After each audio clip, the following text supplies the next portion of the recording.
Hi, my name is Greta, and this is my podcast thought experiment called Life. I created this podcast really for people who are multi-passionate, creative, find everything kind of interesting. As I do, I almost didn't start this podcast because I didn't really have one niche necessarily that was going to be the thing I would talk about. I have several areas of things that I care about that I wanted to pass along.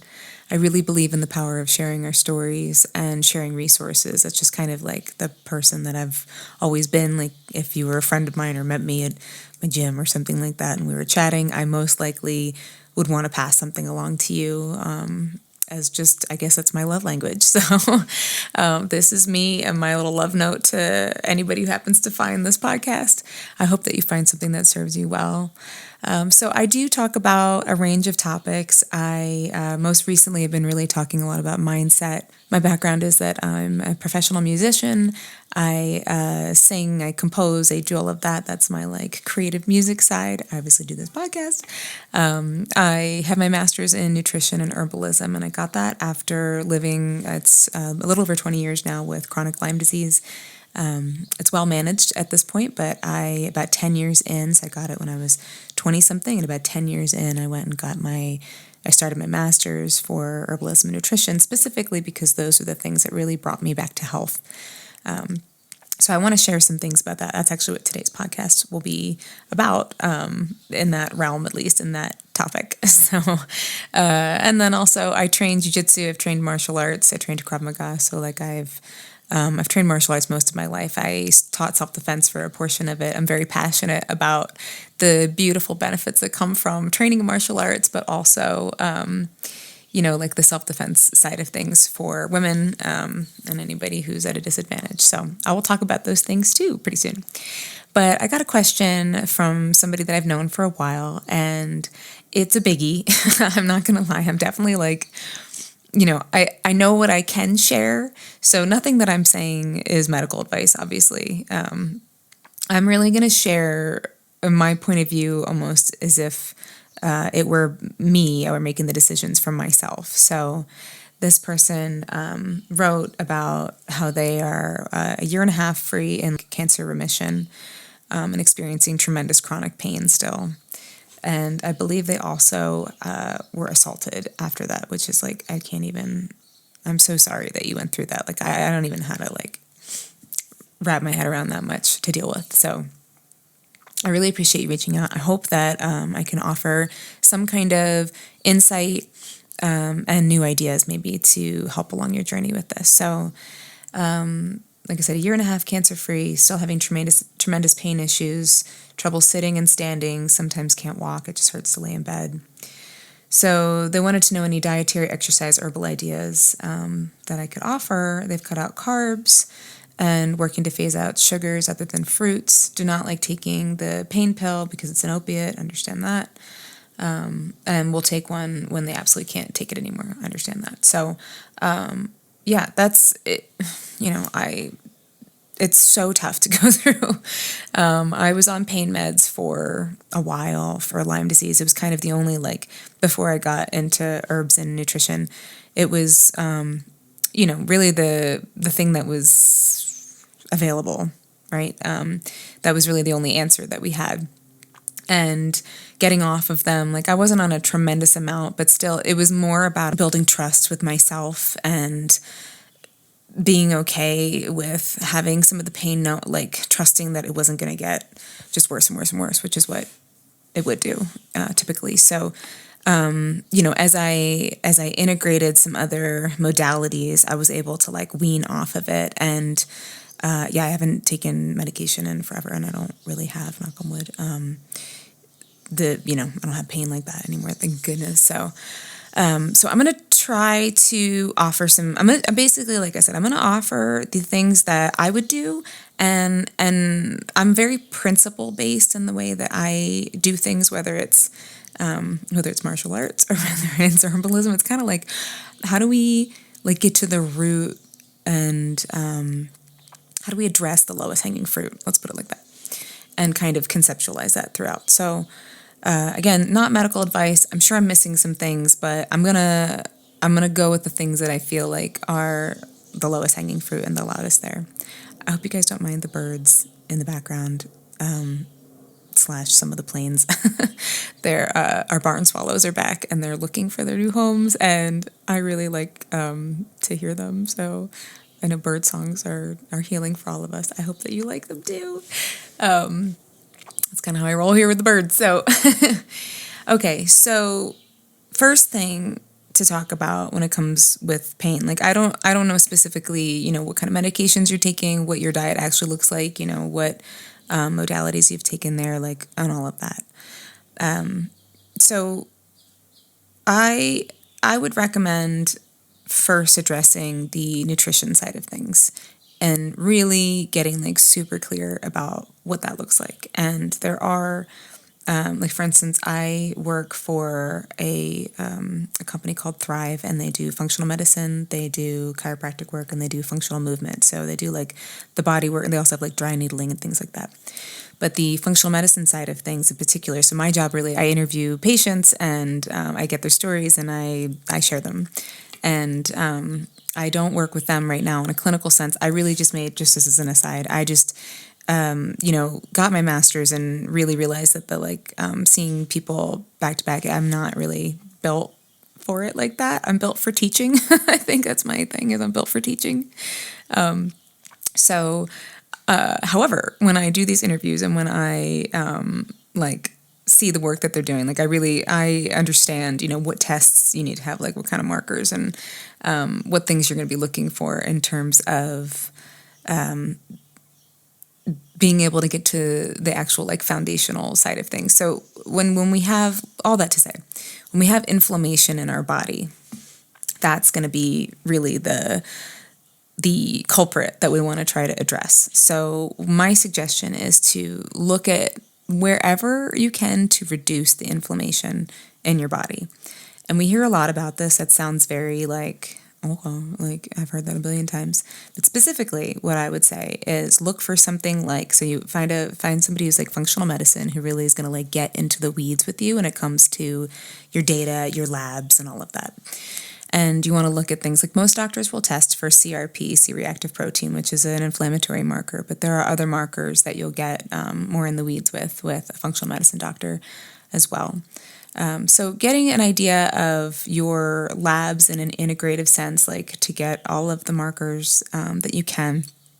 And a lot of it will indicate kind of like gut health and things like that. So you get that data. And then there's the one company I know that does insanely comprehensive tests is Vibrant.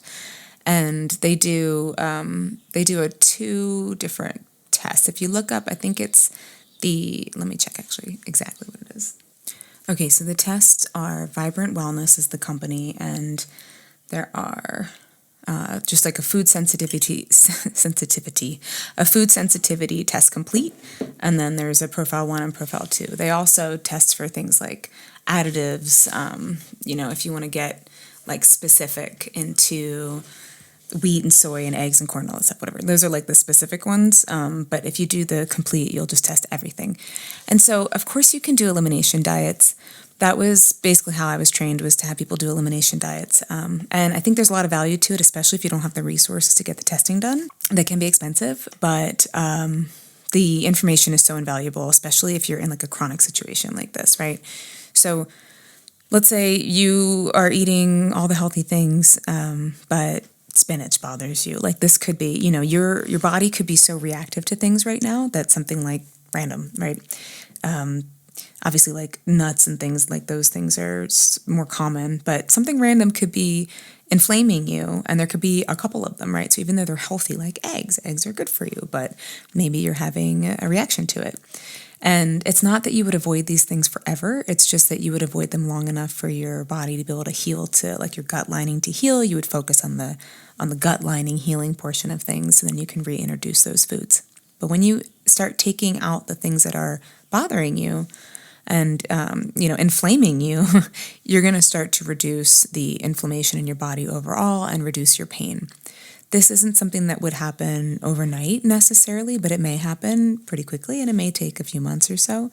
But when you're in chronic pain, like at least when I was in that state, I feel like that's fine. Like at least taking steps in the right direction. I really think that this is one of the best things that you could probably look at right away. So getting a food sensitivity test, and make sure they include things like additives, things that you might find in your like shampoo and conditioner and all the things. It may be overwhelming, probably, right? It will sort of like give you a grade of how, like, it may show sensitivity to a bunch of different things, but there is going to be some that are like, these are the ones you really need to avoid. And then like, these are the ones you're like a little bit reactive to. And so when you're working with somebody in that sense, they're going to help you, make sure that you have the supplements that you need to help with your gut repair lining, to help bring the inflammation down overall, and to help guide you as to like what you should actually be eating. But I really feel like that's a really good place to start, especially if you're already putting in the effort in about carbs and sugars. Like those things are really, really important for sure, but they may not be the end all be all in that sense. Like, and I'm not saying that you should be having refined sugars, but I think that carbs have been demonized a bit, right? So it would depend on what kind of carbs you're having. Or not having and all of that. So again, this would give you the data. You don't have to go through, like, again, elimination tests or elimination diets are really, really good, but they take a while and it's hard to, like, it'll take, you have to go down to just like what you need to survive, right? And then from there you go and you start to reintroduce foods. But when you reintroduce foods, you have to like really pay attention to what's changing in your body in a way that you may not even notice. And then also you may notice like what's changing and what you feel might not be correlated with the most recent thing you have introduced. It might be something you introduced before that, and now it's finally showing a reaction. So not to say you shouldn't try those. Again, if you don't have the means to get the test done, like it's a great way to just start to play with that. And especially if you're somebody who's really like, in tune with your body and can sense those changes like right away, for sure. I think that's wonderful. I think it's something that gives you agency to do like right away. But in this situation where it's like chronic pain, where if you're, it hurts to lay down, it hurts to stand, like, then I think that this would be like a really good path. At least just get you started so that you have a better idea of exactly what is bothering you or what is inflaming and remove that. Something else that I haven't really seen data for specifically, again, I'm just sharing, this is like, I'll tell you what I do for myself when it comes to if my pain flares up. And we have different scenarios, but I have not been able to find specific studies that like demonstrate this. But again, if I go back to the principle base of my logic of how I approach these things, it's pretty simple, straightforward. It's like not, in the weeds too much. I do wish that I had better herbal recommendations for immediate pain relief. I personally have not had a lot of success with those. I have not tried everything. I have not tried all of the supplements that are out there and all the brands. But for me, I just more cumulatively subtracted the things that were burdening my body and added good nutrients. So like, I take a ton of vitamins for sure. And like that has helped me over time be able to feel better.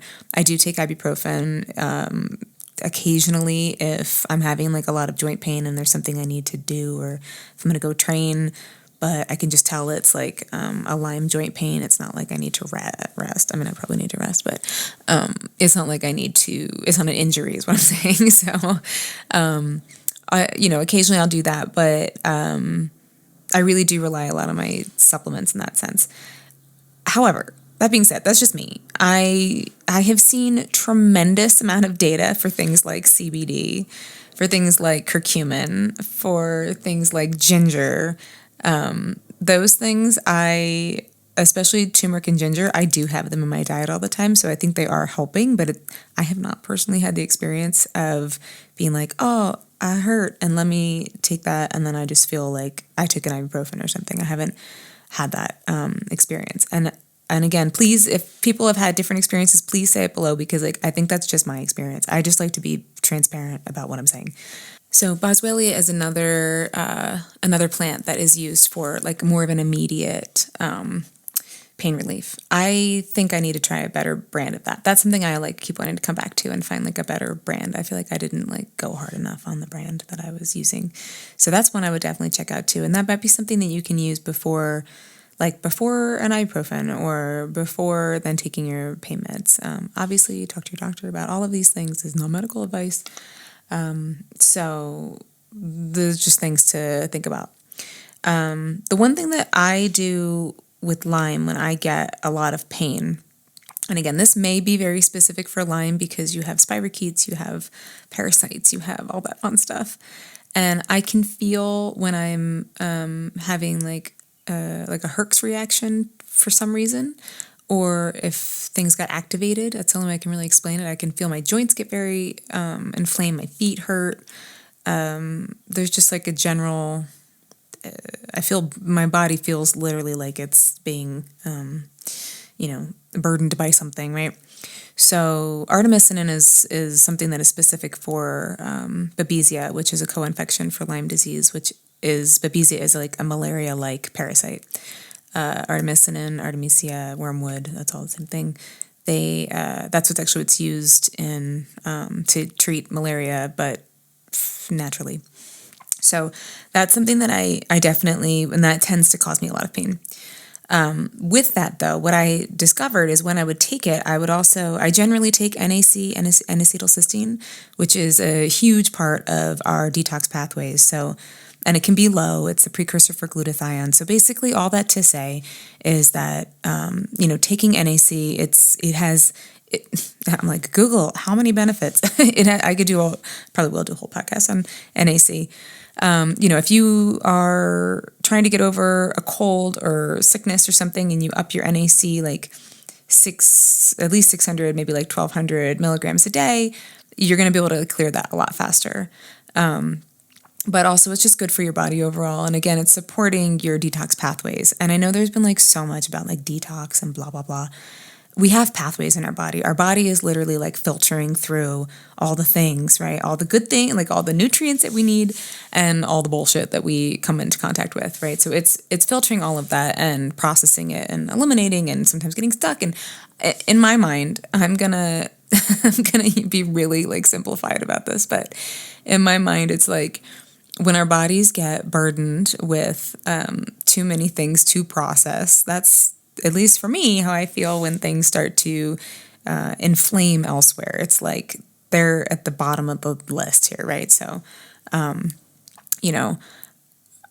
body's trying to process all of the Lyme stuff and my inflammatory markers are going up because of that. This is a very like simplified way of me explaining this, but with that processing, our bodies sometimes need help because we have it's not like back in the day when we didn't have like a billion chemicals coming at us all the time. So our body needs sometimes help to actually have things like bind to the substances and the toxins and help them get out of your body. So I use activated charcoal for that. So a lot of times what I'll do if I'm feeling a lot of the pain coming up is I will just take I'll do at least 2 capsules. So like, again, like 1,200 milligrams of NAC and like 2 capsules and I don't remember exactly how many milligrams of the activated charcoal, but I can put it in the notes, of activated charcoal. And I'll do that for a couple days and I feel like everything I just feel like I'm running smoother, and things are not hurting as much. That's something I just wanted to offer along. Please, talk to your doctor about that because both charcoal and NAC can interact with your medications like absorption. So just making sure if you're taking anything else that you need them to be, absorbed in that way, just talk to them about it and make sure you're like all set for that. But that might be something to think about. And along with that, there's things to look at. I have a lot of different ideas, so I apologize. This is like a lot of information. I don't apologize. I'm passing a lot of information, but it is, take from it what you feel like resonates the most first. Check that out. Even though I definitely highly recommend the food sensitivity test and functional medicine doctor first. With that, they most likely are going to test you for something called MTHFR. It's like the motherfucker gene. Basically, the MTHFR speaks to if you have that genetic mutation, you're not able to methylate well. So any kind of B vitamins, and specifically B12 and folate. So if you see folic acid, your body's not going to be able to methylate that, and we really shouldn't be having, I mean, like, I know there's some debate about it, but I think that I agree that we shouldn't really be having folic acid in the quantities, let's just say, that we're having it, because so many people do have this genetic mutation. It's in a lot of our food because they fortified our food with it because of the neural tube defect, so that was really important at that time. And essentially, if you have folate, then if you have methylfolate, it's already methylated for you. So if you have that genetic mutation, your body can use it. Same with B12. So methylcobalamin as opposed to cyanocobalamin. And cyanocobalamin, again, is hard for our bodies to use it if we have that genetic mutation. Approximately 1 in 3 people have the genetic mutation, the MTHFR genetic mutation. And let me just talk a little bit about, like, why am I even talking about this in terms of the pain? So it's really highly correlated with our nerves, right? So I'm just going to read you a couple things that I was just looking up about it. So the MTHFR mutations, it can interfere with the process of myelination. So that's the formation of the protective sheath around the nerve fibers, which can lead to nerve damage and pain. So, a lot of this is like, that's just like one part of it. There's the folate is essential for our DNA synthesis and our nerve function. So if you're not able to use folate because you can't methylate it, just think about like converting it. You can't convert it into something that you can use, then your body is not able to use it, and it needs it for so many things. Same thing with the B12. So all that to say, definitely that's another good test to get checked out. If you're working with a functional medicine practitioner, they most likely will be looking at that. And if you can't get that test done, like I have not gotten that test done, I'm not really sure I could be in that category. But what I do look for is I look for when I get multivitamins or anything that has any B vitamins in it, I make sure it says methylated on there. So methylcobalamin is the B12 and methylfolate is folate. You will see there are like some other versions of, or kitty incoming, there are some other versions of the of good methylated B vitamins as well, but basically making sure you're not like the names you may see, but you want to most likely avoid ones that say cyanocobalamin, which is what you see on most. Come on.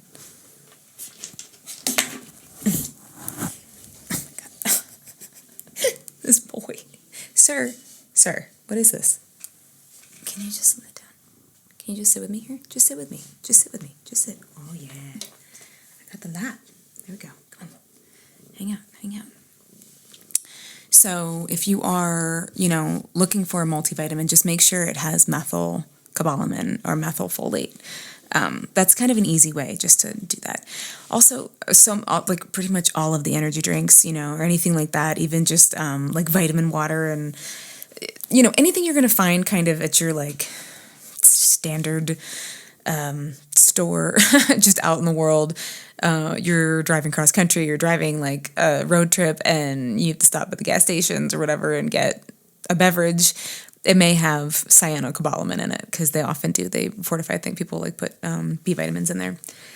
So just know that that's like something that could be, something to look at. It's not like the end all be all 100%. There are so many reasons to go into the MTHFR, also to do with like heart health and homocysteine and a bunch of things. Again, stuff that I'll probably go into on a different podcast. But if you've never heard of that before, definitely something to think about if you're having like, a lot of pain and a host of issues, right? Just check it out. So this is me sort of being like, here's the thing to look a little bit more into. I will keep going into more things, but there are, again, some low-hanging fruit. I think this is one of them because even if you don't get tested for MTHFR, you can just start to have the methylated B vitamins in there, and that may help make a difference. So, when it comes to, well, I'll just stick to the supplements right now. So,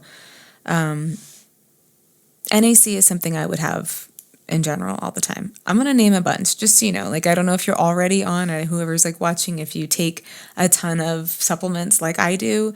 I mean, I really do. And I know people are like, you can get it all from your food and blah, blah, blah. Kind of. I mean, I get it's not really, not totally. It has to do with our absorption as well, which I have to bolster that for, health reasons. Our absorption, our food availability, all of those things. I have been tremendously benefited by having good supplements and taking a bunch of them, and just being consistent with it. Some days I forget, but I at least get half of them in, and maybe I'll forget the other half, and then I'll switch the next day. But I'm pretty consistent most days taking them, just kind of set it and forget it and just like go from there. It's really, really big deal. And I'm really happy that I started doing that when I was in my 20s, because it's made a big difference in my healing overall and just my health overall, even despite all of the challenges that I've had. So my 20s friends, I would definitely, start checking those things out. And I'll do an episode on sort of where to start with that. But supplements specifically for pain, omega-3 fatty acids, and just for brain health, and so many of these, this is the whole principle base, right? Like, it is good for this and it's good for all of that. And that's that holistic sense of things, right? So omega-3 fatty acids are really, really important. That's such an understatement. They're like so important. So there are really wonderful brands. I'm going to grab the one that I'm using. Okay, I just went and grabbed a number of vitamins of mine. So the fish oils. We have Sports Research. I really like this brand. I think I got it at Costco, which, you got to like kind of weed through a little bit, but sometimes I find some good things there. So for supplements, I am a supplement snob for sure. But the reason I like this is that it's one capsule. One capsule instead of like 6, which is what I normally take for another brand.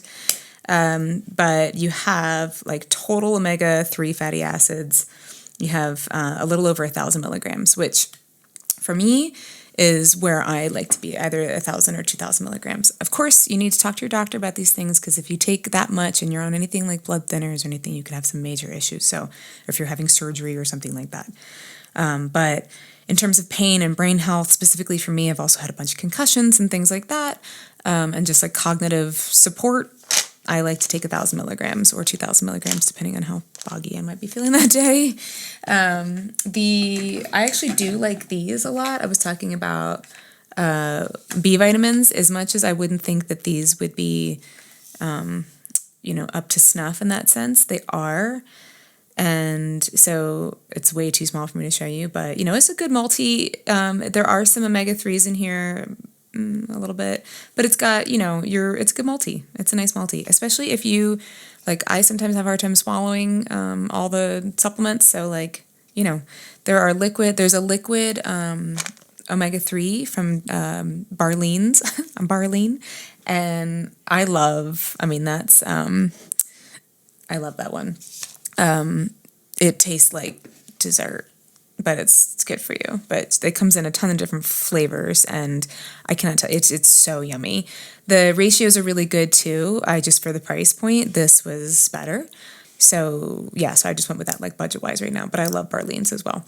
But yeah, you can get this. You actually can get these, I think, at like a CVS. You can get them pretty much anywhere, Amazon, all that, whatever, wherever you want to get your vitamins. But I do like this one a lot for if you are just trying to get started on your vitamin journey. So I was talking about NAC. This is NAC, N-acetylcysteine. I have it on cinematic mode. Here we go. And so this is Mary Ruth's. I love Mary Ruth's. I don't have any Thorne products to show to you today, but Mary Ruth's, Thorne. I have Designs for Health here. These are really good brands. So NAC is something that you can, again, take all the time. Good quality brands that are going to treat you well. This is a good B complex, right? So I'll just do a good B complex. And you have all your Bs in here, and they're all methylated as they should be. So, and then the activated charcoal. I like this one a lot. So I was saying earlier, so it's 2 capsules. It's about 1,200 milligrams. And Natural Life Labs. So I don't know if I'm getting, there we go. So again, just to give you an idea of like some of the actual supplements, those are ones that I like for that portion of things. So let's see where I'm at with my thoughts on this. And Maynard, my kitty, is getting more and more rambunctious the more I talk. I mean, I don't have children. I just have a very needy cat who wants to be involved with everything. So this is my child. All right. So in terms of other supplements to look at, just again, these will be things that you can just have in your supplement regimen, and will, like set it and forget it, and it will make a difference over time for sure. I say for sure. I actually really feel very, very strongly about that. So, turmeric, curcumin. So I would look at brands like the ones I just said. I would say like Thorn. Thorn has some incredible brands Thorn has some incredible products as far as curcumin goes. So I would look at what they have for something that you can take all the time. Something I will say I do love so much, and it does kind of hit on the emotional side of, I guess, it hits on the cozy somatic side of this journey, is golden milk. So golden milk is an Ayurvedic drink, and it's got turmeric in it. It'll have cinnamon and ginger, and it's yummy, and you prepare it with milk and ghee and whip it up. And I would have that a lot because I would get a lot of migraines. So I would start with that. And again, like I was saying, like I personally didn't have like immediate pain relief a lot from things, but I did really just love that. It was a very kind and nurturing moment to make that, and like to drink that, and to know that I was getting the anti-inflammatory properties and nutrients and all of that, and it did help on that level. So I'm going to circle back to that kind of part of things in a minute. And magnesium, I couldn't, of course, say anything without talking about magnesium. So talking about like our nerves, our nerve health and everything. So there are many different kinds of magnesium. I think having a nice combo of them, there's, citrate, orotate, glycinate, threonate, which is a new one that's really good for sleep, and I believe from memory, as I'm trying to remember. So, again, I would look at, especially for like those kind of supplements, I would look towards the brands that are, therapeutic grade brands, so that that what you're using is like really getting it done. I was, in preparation for this, I was listening to a Huberman episode with, what is his name? Dr. Sean Mackey. So the episode, and I can put it in the bottom, it's Tools to Reduce and Manage Pain. And, they go into a lot of modalities. I would recommend listening to that as well, since that's like exactly what he does. But something I thought that was interesting in the beginning / frustrating is that, there's more and more this understanding of this, the psychological tie to our pain, where, the amount of times that I was told that things were in my head, or it wasn't really, like basically some version of that. It was maddening. It was very disempowering. It was hurtful. It was invalidating. And yet there's studies, like the data is showing that there is that correlation there. But I think what was missing from all the rudeness of how that was said, like so dismissive, is that it doesn't mean it's not real. It just means like, how do we go to approach it so that you don't continue to have that cycle of pain? And the best way that I can think about it is like, we go through something traumatic, and it gets stuck like a record in our body. Like the pathways get familiarized, and whether it's real, whatever, what is real? That's why I'm doing this podcast. Like, really, whether it is like physiologically, I can touch it and show you, or I'm just feeling it. And they say I'm just feeling it. Like that's, they're both valid. So I would definitely recommend, as you're doing this, looking at working with somebody who does something like EMDR or somatic therapy. Even looking at like psychedelic assisted therapy, if that's something that resonates with you. There's like obviously doing all these things with incredible practitioners who are out there. I'm becoming more and more aware of more of them. It is really incredible, but it could help to break that cycle, that psychological portion of the cycle, the firing that keeps happening over and over again. And I'm talking to you specifically, you went through an incredibly traumatic series of events. That, I know in my case, things went on for so long. It was hard. And as we do as humans, right, when things go on for so long, it is hard to get ourselves to think about something differently to break that cycle, which again is why I talk about this stuff so much, because I feel like that was the skill that I learned the most, was like, how can I think about something differently to help break the cycle to live a different way? Because I'm not happy doing it this way. But I did that with a lot of help and a lot of research and a lot of dedication and all those things. So I definitely think that looking at something like that to go along with the supplements and the actual like physical modalities is really helpful. And with that, doing any kind of body work. So again, the company that I work for, Thrive, I love that they have massage there as well. They've got dry needling. They do functional movement, chiropractic work, and the functional medicine. And I think it's, so when I interview these patients, I mean, the reason I like really was excited about working for this company, because I was talking to the people that they were helping, and they were people like me who had chronic situations that were not getting better, that no one was listening to them, and they deployed a really beautiful method of healing for these people, really personalized things for them to help them get better. And people feel all kinds of ways about chiropractic. And I really wasn't totally sure before I started there. I really love, there's like, what I've learned is that there's, a lot of different ways to do body work in that sense. So for instance, it might not be a big crack. They might use like a tool that is very low. It almost looks like a muscle gun, but it's like really lightly touching, somebody's like neck or part of their back or whatever. And it's helping, like they're so intuitive. The ones, at least if you have a good chiropractor, they're magically intuitive. I've done enough, healing in the world to tell when somebody can like feel something, and have that like sixth sense about like what they're feeling. And really good body workers, like massage therapists and things like that, like they have such a good touch with, that's why they're healers, right? So having some kind of body work, whether it is, so like the chiropractic stuff, also they have like decompression beds and they have traction and things. It depends on what exactly you would need. I don't even know if that would be the route, right? I'm just sort of saying that for people in pain. It makes sense to me to just, straighten ourselves and get ourselves aligned again. Doesn't mean you're going to stay that way. You have to that's where the functional movement part of it comes into place. So for instance, I'll do another story of pain in my world. I have had it kind of like switched between back pain or head pain. And for a while it's been back pain, just like back pain forever. And I sit a lot. I'm either recording music or, I'm doing the podcast, whatever. I'm sitting a lot when I'm not like doing jiu-jitsu or going on a walk or something, as many of us are. But it was fucking killing me. I was in so much pain. So part of it was me getting my inflammation down, with all the stuff that I was talking about before. NAC and charcoal and artemisinin were the ones that really helped me in that scenario. I think I was having like a major Lyme flare. But even then, just structurally, I could tell. So I do train jiu-jitsu all the time. I do work out. I've done yoga forever.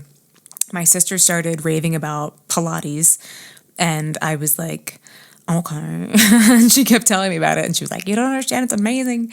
And I was going to go visit her. I went to visit her, but in preparation, I knew that we were probably going to go to a class. And I was like, well, I would like to be like ready to really take the class and get the most out of it. I don't want to be like, what's going on the whole time. So I started doing some classes by Marie Steffen, who I am a raving fan of now.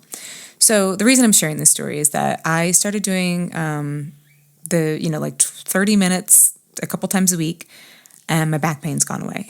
And that was the body work that I was like really needing, because it was helping strengthening. I was always stretching, and then rolling. So and then sometimes, doing some strength things, but the strength things were hurting because it was too much for my joints, because they weren't ready, because of blah, blah, blah.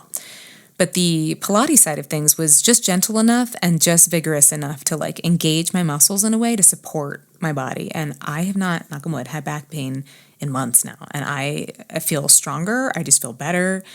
It has been the greatest gift. And so I'm telling you that story because it is a form of body work. And to me, that's the functional movement side of things, right? There's a lot of physical therapy-esque kind of exercises in Pilates. I don't know if that would actually be, it could be I know Marie Steffen specifically does a mix between mobility and Pilates, strength Pilates, like whatever, all that kind of thing. But it's just good. You move your body, but in a strength kind of way that helps engage those muscles.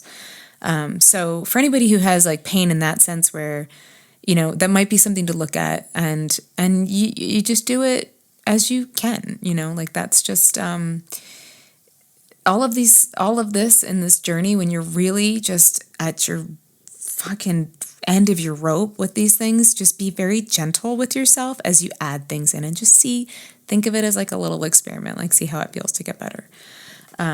So that's like a little aside as far as that goes. Another modality besides getting like body work done, then there's many different kinds of body work when I was talking about body work. Like you could do massage therapy and cupping. And, if you find a good body worker, and like definitely just ask your community to see who people really rave about, because chances are they're very, very good and you should check them out. But also acupuncture or dry needling. So I think both are incredible. I think it's kind of whichever one you resonate with the most. I did a bunch of acupuncture when I first got sick with Lyme disease. And it brought me back. It like got me back on my feet. I just like, it was very expensive at the time and I was very young and I like couldn't keep up with that, but it did get me back on my feet in a way that that's really kind of what got me into natural medicine in the first place. I was like, I want to be an acupuncturist. Like it was mind blowing in that sense.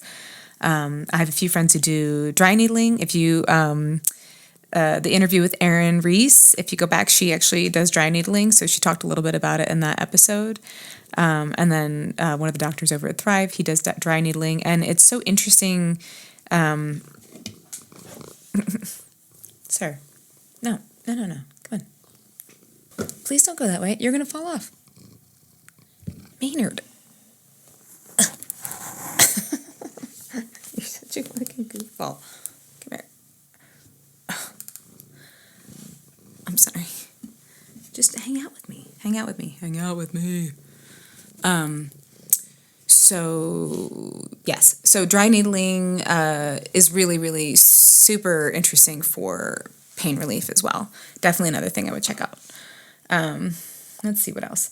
So something I do, again, this kind of goes with like the cozy side of things. I know for me, I'll say it was helping my body feel safe. And I really love to be warm. So I started getting into Epsom salt baths, and they were like a year or two ago, and it's like been life-changing. I love it. I don't have access to a sauna, and there's also tremendous data that shows like the benefits of heat therapy. So whether it's the hot bath or sauna, or just like sweating, but just like specifically that kind of like actual heat therapy. So I thought this was really cool in terms of the heat therapy. And again, this is like a little bit slightly off topic, not quite, but slightly. So scientists looked at the risk of death and cardiac events in more than 2,000 Finnish sauna users over 20 years. So most people in Finland, they use a sauna at least once a week, and that was the controlled group. I actually went to Finland when I was 12 and used a sauna. I did an interchange program, and it was like a bunch of kids. There was like 60 of us, all from different countries, and we stayed at a school together, and it changed everything about my life path because I got to meet kids from all over the world. And one weekend we stayed like with a family, and I stayed with the family right on the coast somewhere, and we used a sauna, and then we jumped in the water, and it was so cool. So just like a random story. That's really the only time I'm ever a fan of cold things, is if there's a sauna nearby. So, but in Finland they legit have saunas as just part of their life. So average temperature in the sauna was 174 degrees Fahrenheit. Those who used a sauna 2 to 3 times a week had 24% lower risk of death. And the hardcore users who went 4 to 7 times a week, which is like a commitment, had 40% reduction in death compared to those who just went for 1 session a week. So spending about 20 minutes versus 10 minutes in a sauna gives you 52% lower risk of cardiac death. And it's from the heat therapy. So if you want to, I'll link this little infographic, but he goes into heat shock proteins and things. I know this about, I know I don't remember all the stats off the top of my head, but I know studied some of this when I really was like getting into the hot bath thing, because I didn't have sauna, and I was like, I want to have these heat therapy benefits, the heat shock proteins happening. And it's also been really just one. So I do a lot of Epsom salts, and then I also started to play with the hydrogen tablets. So I've heard a lot of really good things about hydrogen, the bombs basically. So I just got like a thing of tablets off of Amazon and put like 4 to 6 in my bathtub, and I do feel better when I get out. So, and again, we all have different responses to these modalities, but like on an emotional sense too, it's very calming, and it's very nurturing for me, at least, even though it is hot. And so what I will do is I will make that time, especially if I'm feeling just like I'm approaching the edge of my energy boundaries. I will schedule that time, and then I will listen to a guided meditation, not to fall asleep. So I'm usually sitting up because it is hot. So I will listen to some kind of guided visualization, let's just say, some kind of guided visualization that helps me visualize either what it is I'm like, intending for my path, or if it's just like a loving, like a nice, just loving guided meditation, again, not to fall asleep, please. But creating that time as a healing time, as a healing container. All right. So this is a super deep dive, and also a lot of different ideas kind of how to handle this situation. I definitely think, treating yourself with as much kindness as you can, and giving yourself a way to chart a course, chart something. I think really working with a practitioner who understands this, probably outside of the realm of Western medicine, and it's no shade on them. It's just that Western medicine tends to be more for the acute situations, and your functional integrative side will be more for a nuanced situation, which is what you have, which is what a lot of us have beyond the Western model, right? So there's a time and a place for everything. And this is a good time to start working with somebody who can like really walk with you on that journey, where you can figure out the lowest hanging fruit, take away whatever's burdening. So if there's the more things that are burdening your body, the harder it is for your body to just do what it needs to do like normally. And that's like, again, back to the principle side of thing, that really can help so that you're able to feel like you're able to take back a little bit of control in this situation. Because I know from my experience, that's how I just felt like I had no control. I felt, just really overwhelmed to the point of not caring, but in so much pain that you do care, obviously, because you're like existing in it all the time. And, and don't beat yourself up if you have to take your pain medication. Like, I know opiates, as long as you don't have any, addiction issues that are happening there that you're worried about. And again, working with somebody on this, like if you go to your functional medicine practitioner and you're like, I would like to get off of these, most likely they're going to be like, when you need to take it, that's okay. Maybe take a little bit less or whatever. But when we beat ourselves up, sometimes it's harder for us to get any further. If you give yourself like a timeline, 3 months, 6 months, a year, whatever, I'm going to work on these things. I'm going to really dial in my diet, my self-care, and my nutrients and all of that. And I'm only going to take this when I absolutely need to. But even then when I take it and I do need to, I'm going to be nice to myself about it and not like shame myself about it. And then you continue on your path, and then you stop examining it as much, and it's a lot easier to let go of those things. And that, I should say, that's how it was for me, at least. I stopped I stopped shaming myself about it. I was just kind of like, I'll take it at the very last if I need to, and I'll take the smallest amount or whatever. And I ended up getting off of medication like way sooner than I thought I was going to. And again, I wasn't on a ton of it, but it sounds like you're also kind of on it as needed. So I think so much of this is just making sure that your body feels much better more of the time. And, inviting in any kind of mindset and spiritual practices that you can as you go along will usually help that as well. So I hope this has been helpful for you. I hope this has been helpful for anybody who's found this.